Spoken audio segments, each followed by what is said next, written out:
Hello student, welcome to future class. आज बाबू हम पढ़ेंगे बायोलॉजी।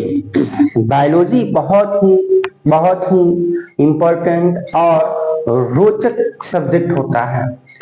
चलिए हम आज इसमें जानेंगे बाबू प्लांट टिश्यूज के बारे में। हमने पढ़ लिया है सभी के बारे में, बारी बारी से एक एक करके हमने पढ़ लिया है। आज हम एक ही जगह प्लांट टिश्यूज के बारे में पढ़ेंगे कि प्लांट में पादप ऊतक में कितने तरह के टिश्यूज पाए जाते हैं और उनका काम क्या क्या होता है। बस एक नजर हम देख लेते हैं, यहाँ से प्लांट टिश्यूज एंड हो जाएगा। आप लोग ध्यान से देखिएगा, ठीक है। देखिए, जो प्लांट टिश्यूज होता है, पादप ऊतक, जो पौधों में ऊतक पाया जाता है, ठीक है। पौधों में जो ऊतक पाया जाता है वो दो तरह का होता है। एक होता है बाबू मेरिस्टेमेटिक टिश्यूज। मेरिस्टेमेटिक टिश्यूज जो होता है वो होता है विभाज्योतक ऊतक, ठीक है। विभाज्योतक ऊतक मतलब होता है जिस ऊतक में विभाजन की क्षमता हो, जिस ऊतक में विभाजन की क्षमता हो, मतलब इस विभाज्योतक ऊतक में विभाजन की क्षमता होती है। दूसरा है अस्थायी ऊतक, परमानेंट टिश्यूज।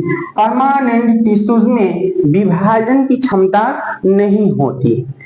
अब समझिए विभाजन मतलब क्या होता है। जैसे ये एक गोला है, ठीक है। ये विभाजित होकर अगर ये दो बन जाता है तो इसी को बोलते हैं विभाजन, ठीक है। इसमें विभाजन नहीं होता है। तो विभाजन समझ गए कि विभाजन क्या होता है, जब एक से दो बन जाए, मतलब एक डाली से दो डाली निकल जाए, विभाजित हो जाए, तो उसी को हम विभाजन बोलते हैं। तो जो विभाज्योतक ऊतक होता है वो इसमें विभाजन की क्षमता होती है, और एक अस्थायी ऊतक होता है परमानेंट टिश्यूज, इसमें विभाजन की क्षमता नहीं होती। अब आइए देखते हैं कि विभाज्योतक ऊतक जो होता है वो कितने तरह का होता है। जो विभाज्योतक ऊतक होता है वो बेसिकली तीन तरह का होता है। इसका टाइप जो है वो 3 टाइप है। कौन कौन सा? एक होता है एपिकल, लेटरल और इंटरकैलरी, ठीक है। जैसे हम एपिकल बोल रहे हैं, एपिकल कहने से हमें क्या महसूस हो रहा है, हम क्या जानते हैं? एपिकल कहने से हम यही देख रहे हैं कि एपिकल मीन्स होता है शीर्षस्थ, मतलब शीर्ष और शीर्ष के रूप में, ठीक है। जैसे हमारा शीर्ष सर है और नीचे पैर, ये सब शीर्ष है, ठीक है, अंतिम छोर। तो शीर्षस्थ मतलब होता है अंतिम छोर पर पाए जाने वाला ऊतक है। कहीं ना कहीं जो शीर्षस्थ ऊतक होता है एपिकल टिश्यूज है, जो ये एपिकल टिश्यूज है बाबू, ये कहीं ना कहीं हमारे अंतिम छोर पर पाया जाएगा। तो पौधों में जड़ में पाया जाएगा और तना के शीर्ष भाग पर, मतलब सबसे ऊपरी वाले भाग पर पाया जाता है। कौन? Apical tissues. एपिकल टिश्यूज का काम क्या होता है? देखिए ये पौधा है, ये पौधा है, या तो इसके जड़ों में मिलेगा एपिकल टिश्यूज, या तो इसके जड़ में मिलेगा, नहीं तो यहाँ पे मिलेगा, ठीक है। यहाँ पे शीर्षस्थ भाग में मिलेगा, ये यहाँ पे शीर्षस्थ भाग में एपिकल टिश्यूज मिलेगा। तो हमने देखा कि एपिकल टिश्यूज कहाँ मिलेगा? शीर्षस्थ भाग में, नहीं तो तना वाले भाग में, नहीं तो, ठीक है, सबसे ऊपर वाले भाग में, ठीक है। तो ये क्या करता है कि पौधे की लंबाई जो होती है, पौधे की लंबाई बाबू, लंबाई, तो पौधे की लंबाई में वृद्धि करने का काम कौन करता है? तो एपिकल टिश्यूज करता है। लंबाई में वृद्धि का काम करता है एपिकल टिश्यू। समझ में आया? अब आता है लेटरल। लेटरली हम जानते हैं ना, लेटरली मतलब चारों तरफ। जो देखो ये जो है लेटरल क्षेत्र का क्षेत्रफल, पार्श्व भाग का क्षेत्रफल। तो पार्श्व भाग का क्षेत्रफल मतलब हम इसकी चारों तरफ की ये मोटाई वाले क्षेत्र का एरिया निकालते हैं। वैसे ही पार्श्वस्थ भाग का क्षेत्रफल मतलब ये जड़ और तना में मिलेगा। तना की चौड़ाई में वृद्धि करता है। ये तना हो गया पौधे की, देखो ये पौधा हो गया, ये पौधा की चौड़ाई में वृद्धि करता है, मतलब ये तना कितना मोटा होगा ये डिसाइड करता है कौन? पार्श्वस्थ भाग, मतलब लेटरल टिश्यूज। लेटरल टिश्यूज चौड़ाई में वृद्धि करने का काम करता है, तन्ने की चौड़ाई को बढ़ाता है। यह जड़ और तना दोनों में मिलता है, क्योंकि जड़ जड़ भी मोटाई में वृद्धि करता है, मतलब जड़ भी मोटा होता है, पहले पतला होता है, फिर वो धीरे धीरे जड़ मोटा होने लगता है, तो जड़ की मोटाई में वृद्धि करता है और तना की मोटाई में भी वृद्धि करता है। कौन? पार्श्वस्थ लेटरल टिश्यूज। आता है कि बताइए कि कौन सा टिश्यूज है जो पौधे की चौड़ाई में वृद्धि करता है, तने की चौड़ाई में? तो आपको दे देगा apical tissues, lateral tissues, intercalary tissues. इसमें कौन सा होगा? तो क्या मारेंगे? Lateral tissues. समझ में आया? एक होता है इंटरकेलरी टिश्यूज। इंटरकेलरी टिश्यूज कहने का मतलब है कि इंटर मतलब कहीं ना कहीं अंदर की चीजों को दिखा रहा है, मतलब अंदर की चीजों की मोटाई में वृद्धि करेगा, दृढ़ता बढ़ाएगा। अंतर्वेशी जो टिश्यूज होता है, अंतर्वेशी ऊतक या पौधों के अंदर मतलब ये जो तना हो गया, ये आप बाबू देखो तना हो गया ना। अब तना के अंदर ये छोटे छोटे जो छिद्र पाए जाते हैं, इनमें लचीलापन होता है। इसी लचीलापन को जब कोमल कोमल पत्तियां निकलती है, नई डालियां निकलती हैं, तो उसमें लचीलापन होता है। उस लचीलापन को यह क्या करता है? ठीक करता है, मतलब दृढ़ करता है, दृढ़ मजबूत करता है। यह पत्तियों में मिलता है, पत्तियों में भी मिलता है और टहनी के दोनों ओर मिलता है। पत्तियों में भी मिलेगा। मान लीजिए कि कोमल कोमल पत्तियां जब निकलती हैं, तो ये जो कोमल पत्तियां होती हैं, इनमें भी क्या होता है? इंटरकेलरी ऊतक होता है। यहाँ पे पत्तियों के जो शुरुआत में जो है, वहां पे इंटरकेलरी पत्तियों के आधार पे जहां से पत्तियां ये निकल रही है, देखिए यहाँ से पत्तियां निकल रही है ना, देखो ये पत्तियां हो गई, यहाँ से ये पत्तियां निकल रही है, तो यहाँ पे इंटरकेलरी अंतर्वेशी ऊतक होता है। जब पत्तियां चौड़ी हो जाती है, बड़ी हो जाती है, अब उससे ज्यादा बड़ी नहीं होगी, मतलब एक टाइम आएगा कि जब पत्तियां अपने आप पूरी तरीके से बड़ी हो जाएगी, तब वहां पे ये ऊतक जो होता है, अंतर्वेशी ऊतक, चेंज हो जाता है। किसमें? अस्थायी ऊतक में, परमानेंट टिश्यूज में बदल जाता है। उसके बाद से पत्तियों की जो वृद्धि है वो रुक जाता है, पत्तियों की वृद्धि रुक जाता है और एक टाइम के बाद ये फिर से पत्तियां मुरझाकर गिर जाता है और फिर से नई पत्तियां निकलती हैं। तो ये क्रिया चलता रहता है। तो एक ऐसे ऊतक है अंतर्वेशी ऊतक जो अस्थायी ऊतक में परिवर्तित होता है। शीर्षस्थ ऊतक, एपिकल टिश्यूज, लेटरल टिश्यूज और इंटरकेलरी टिश्यूज। इन तीनों टिश्यूज में इंटरकेलरी जो टिश्यूज होता है वो अस्थायी ऊतक परमानेंट टिश्यूज में चेंज हो जाता है, परमानेंट टिश्यूज में चेंज होता है। ठीक है, यह टहनियों के दोनों ओर पाया जाता है। मान लो कि यहाँ से जो टहनी निकली है, यहाँ से एक टहनी, देखो ये टहनी निकली, यह टहनी निकली, तो यहाँ पे पाया जाएगा, टहनी के दोनों ओर पाया जाएगा। ठीक है, क्या? अंतर्वेशी, इंटरकेलरी। क्यों पाया जाएगा? क्योंकि यह कहीं लचक न जाए, नीचे न चला जाए, इसको दृढ़ता प्रदान करने के लिए यहाँ पे पाया जाएगा। अब ये टहनी जब पूर्ण रूप से दृढ़ हो जाएगी, पूर्ण रूप से मोटी हो जाएगी, चौड़ी हो जाएगी, तो ये ऊतक जो होते हैं इंटरकेलरी ऊतक, वो परमानेंट टिश्यूज में बदल जाते हैं, चेंज हो जाते हैं। तो हमने देखा कि अंतर्वेशी ऊतक का काम क्या है, पार्श्व ऊतक का काम क्या है, शीर्षस्थ ऊतक का काम क्या है, हमने समझ लिया। अब आइए अस्थायी ऊतक के बारे में हम देखते हैं। अस्थायी ऊतक परमानेंट टिश्यूज, नाम से ही पता चल रहा है कि इसमें विभाजन नहीं होगा। यह दो तरह का होता है, एक होता है सरल ऊतक, सिंपल परमानेंट टिश्यूज, सरल अस्थायी ऊतक, सिंपल परमानेंट टिश्यू। सरल अस्थायी ऊतक में एक ही प्रकार का ऊतक होता है जो सब एक ही काम करता है। ठीक है, और कॉम्प्लेक्स टिश्यू, जटिल ऊतक में दो या दो से अधिक ऊतक मिलकर एक काम करते हैं। ठीक है, मान लीजिए कि एक ही तरह का आदमी, केवल गोरा आदमी है, वो सरल ऊतक है। ठीक है, वो एक ही काम करेगा। फिर गोरे आदमी में काला आदमी शामिल हो गया, पीला आदमी शामिल हो गया, तो और काला पीला गोरा आदमी जो काम मिलकर करेगा वो कॉम्प्लेक्स टिश्यूज होता है। कॉम्प्लेक्स टिश्यूज, कॉम्प्लेक्स मतलब समझ रहे हैं, मतलब जटिल। ठीक है, जो काम जटिल हो जाए, ठीक है, उसी को हम कॉम्प्लेक्स बोलेंगे। तो कॉम्प्लेक्स टिश्यूज में एक से ज्यादा टिश्यूज होंगे, एक से ज्यादा टिश्यूज होते हैं जटिल ऊतक में। अब आइए पहले हम सरल ऊतक को जान लेते हैं। सिंपल टिश्यूज क्या होता है? सिंपल टिश्यूज भी तीन तरह का होता है। एक होता है पैरेन्काइमा। पैरेन्काइमा को हम मृदुतक बोलते हैं, मृदुतक बोलिए या पैरेन्काइमा बोलिए, ठीक है। फिर से आता है स्थूल कोण ऊतक। स्थूल कोण इसको हम कोलेरेन्काइमा बोलते हैं, कोलेरेन्काइमा बोलते हैं, ठीक है। दृढ़ ऊतक इसको हम स्क्लेरेन्काइमा बोलते हैं, स्क्लेरेन्काइमा, स्क्लेरेन्काइमा बोलते हैं दृढ़ ऊतक को। काम क्या है? मृदुतक जो होता है, मृदुतक पैरेन्काइमा जो होता है वो कहाँ होता है? पत्तियों में। पैरेन्काइमा बाबू पत्तियों में पाया जाता है और तना में मिलता है। पत्तियों और तना में पैरेन्काइमा मिलता है। इसमें क्लोरोफिल होता है, मृदुतक में ही क्लोरोफिल होता है, जहां पे प्रकाश संश्लेषण की क्रिया होती है और पौधों में क्या बनता है? भोजन बनता है, ठीक है, भोजन बनता है। मृदुतक, मृदुतक कहाँ होता है? समझिए मृदुतक कहाँ होता है। ये पौधा है, ये पौधा है, ठीक है, पौधा हो गया।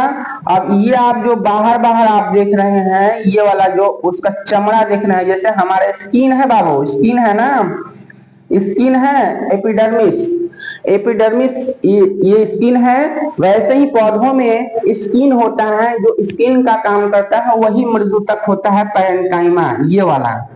ये बाहरी कीटाणुओं से, जहरीले कीटाणुनाशक दवाओं से पौधों की रक्षा करता है। कौन? मृदुतक करता है। ये इसको हम पैरेन्काइमा बोलते हैं। एपिडर्मिस एपिडर्मिस में पाया जाता है, ठीक है। ये पौधों को चमड़ा बोला जाता है, पौधों का चमड़ा, यानी कि पौधे का जो छिलका होता है ना, छिलका, उसी को हम पैरेन्काइमा बोलते हैं। छिलका क्या करता है? पत्तियों, पौधों को बाहरी कीटाणुनाशक दवाओं से रक्षा करता है, ठीक है। जैसे उसमें चिट्टियां लग जाती है, पौधों में कीड़े लग जाते हैं, तो उनसे रक्षा करता है पौधों का, पौधों की रक्षा करता है। कौन? पैरेन्काइमा। मृदुतक, एपिडर्मिस ये पौधा संरक्षण का काम करता है। तो हमने जाना कि एपिडर्मिस, मृदुतक, मृदुतक में क्या क्या मिलता है? पैरेन्काइमा कहाँ होता है? पैरेन्काइमा पत्तियों में और तना में मिलता है। अब आता है स्थूल कोण ऊतक, यानी कि कोलेरेन्काइमा। तो कोलेरेन्काइमा जो होता है वो जड़ में नहीं मिलता। कोलेरेन्काइमा स्थूल कोण ऊतक यह जड़ में बिल्कुल भी नहीं मिलता है, ये जड़ में नहीं मिलेगा, ठीक है। पौधे के नए भागों में मिलता है। पौधे के नए भाग मतलब जहां से कोमल कोमल पत्तियां निकलती हैं, पौधे की जहां वृद्धि होती है, शीर्षस्थ भाग में कोमल कोमल पत्तियां निकलती है, वहीं पे यह स्थूल कोण ऊतक कोलेरेन्काइमा मिलता है। तो कोलेरेन्काइमा जो होता है इसमें हरित लवक होता है, क्लोरोप्लास्ट, ठीक है। हरित लवक क्लोरोप्लास्ट होता है जो भोजन का निर्माण करने का काम करता है, ठीक है। तो हमने देखा है कि स्थूल कोण ऊतक जो होता है वो जड़ में नहीं मिलता है, पौधों के कहाँ मिलता है? पौधों के नए भाग में मिलता है, जहां से नई नई टहनियों में पत्तियां जहां से निकलती है, नए ब्रांच निकलते हैं, वहां पे यह स्थूल कोण ऊतक मिलता है। और इसका काम क्या है कि इसमें हरित लवक और क्लोरोप्लास्ट पाया जाता है जो भोजन निर्माण का काम करता है, ठीक है, भोजन निर्माण का काम करता है। अब ये जो भोजन निर्माण हो गया, तो ये भोजन को स्टोर कौन करेगा? फ्लोएम करेगा। फ्लोएम भोजन संग्रह का काम करता है। तो पहले हम ये जान लेते हैं, ठीक है, भोजन निर्माण का काम करता है। उसके बाद से आता है स्क्लेरेन्काइमा। स्क्लेरेन्काइमा इसको हम दृढ़ ऊतक भी बोलते हैं, ठीक है। स्क्लेरेन्काइमा को हम दृढ़ ऊतक बोलते हैं। बाबू ये दृढ़ जो ऊतक होता है, यह दृढ़ ऊतक होता है, नाम से ही पता चल रहा है कि यह पौधों में दृढ़ता प्रदान करता है। पौधों में दृढ़ता, लचक जो होती है ब्रांच में, पौधों में जो लचक होती है उसको यह दृढ़ करता है, मतलब स्ट्रेट रखता है। तो ऐसा कौन सा रसायन है, ऐसा कौन सा रसायन है जो पौधों में निकलता है, पौधों में होता है, जिसके कारण पौधा स्ट्रेट दृढ़ता प्रदान करता है? तो पौधों में लिग्नन, लिग्नन एक प्रकार का रासायनिक पदार्थ होता है, याद रखिएगा हमेशा। लिग्नन बहुत ही इंपॉर्टेंट है, बहुत वेरी वेरी इंपॉर्टेंट बाबू। लिग्नन, लिग्नन रासायनिक पदार्थ, यह जो लिग्नन रासायनिक पदार्थ है यह पौधों में निकलता है, जिसके कारण ये देखो, ये जो है यहाँ पे यहाँ पे ये जो तना है इसकी जो मोटाई होती है, इसमें जो दृढ़ता लाता है कौन लाता है, लिग्नन।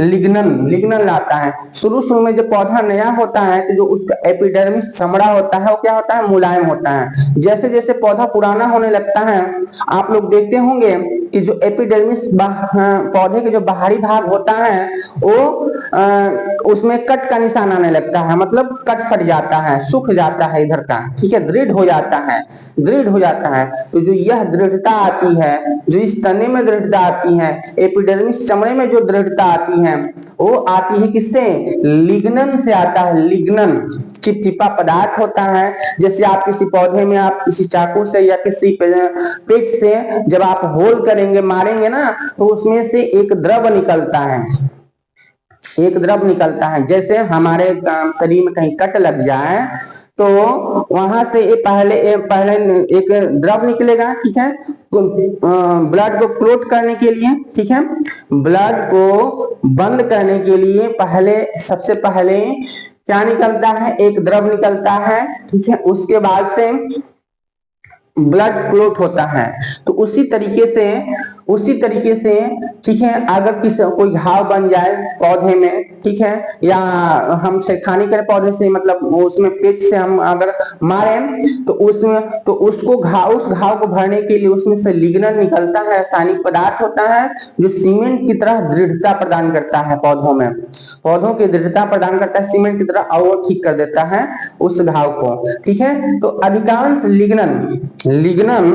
लिग्नन जो होता है वो सीमेंट की तरह दृढ़ होता है। तो जो फल दृढ़ हो, ठीक है, जैसे बीज, फल खाते हैं तो फल में बीज होता है, तो जो बीज में दृढ़ता आती है वो लिग्नन के कारण आती है। जैसे नारियल है, नारियल का खोल जो होता है वो दृढ़ होता है, तो इसमें लिग्नन पाया जाता है। पटुआ, जितना भी रेशेदार पदार्थ होता है, पटुआ से रस्सी बनाते हैं ना, गांव में लोग पटुआ खेत में बोते हैं, ठीक है, पटुआ से क्या होता है, रस्सी निकलता है।